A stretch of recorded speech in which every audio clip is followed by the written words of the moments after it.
नमस्कार दोस्तों, कैसे आप लोग। उम्मीद करता हूं कि आप लोग भी ठीक होंगे। दोस्तों, अगर आप लोग पावर स्टार पवन सिंह के असली वाले फैन हो, सच्चे वाले फैन हो, तो लाल वाले बटन को दबा के चैनल को सब्सक्राइब कर दो। अगर आप लोग flop star, red star, pending star के फैन हो तो यहां से भग जाओ, आपके लिए कोई टाइम नहीं है। दोस्तों, पावर स्टार पवन सिंह का साटा का पैसा जो गाना है आग लगा रखा है और 50 मिलियन से ज्यादा व्यू ले लिया। दोस्तों, मैं आप लोगों को दिखाऊंगा सबूत के साथ। आप लोग ये पोस्टर देखो, काउंट करो, अक्रॉस व्यू है ये, 50 मिलियन व्यू हो गया।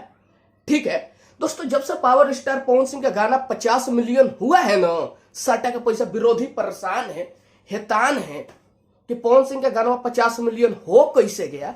तो देखो, पावर स्टार पवन सिंह सूर्य के सम्राट है विरोधी, और इनका गाना 50 मिलियन जाना कोई बहुत बड़ी का बात नहीं है। और जो तुम्हारे स्टार का 2-3 दिन के बीच में 2 गाना आया है ना, कोई हाई लेवल का गाना है, शायद हिंदी गाना है तुम्हारे स्टार का, दोनों गानवा पानी के तरह बह गया, हिट नहीं हुआ, व्यू नहीं आया गानवा पे।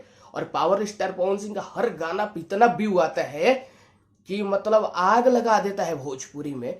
तो सूर्य के सम्राट है, पवन सिंह नाम है। दोस्तों, अगर आप लोग पवन सिंह के फैन हो, अगर आप लोगों को खुशी हो रही है कि पवन सिंह का साटा का पैसा अक्रॉस व्यू 50 मिलियन से ज्यादा हो गया, तो इस वीडियो को इतना शेयर कर दो ताकि जो विरोधी को नहीं पता, उन विरोधियों को भी पता चल जाए कि पावर स्टार पवन सिंह का ओहदा क्या है और तुम्हारे स्टार का ओहदा क्या है। दोस्तों, वीडियो अच्छी लगी तो चैनल को सब्सक्राइब कर दो। जय हिंद, जय भारत।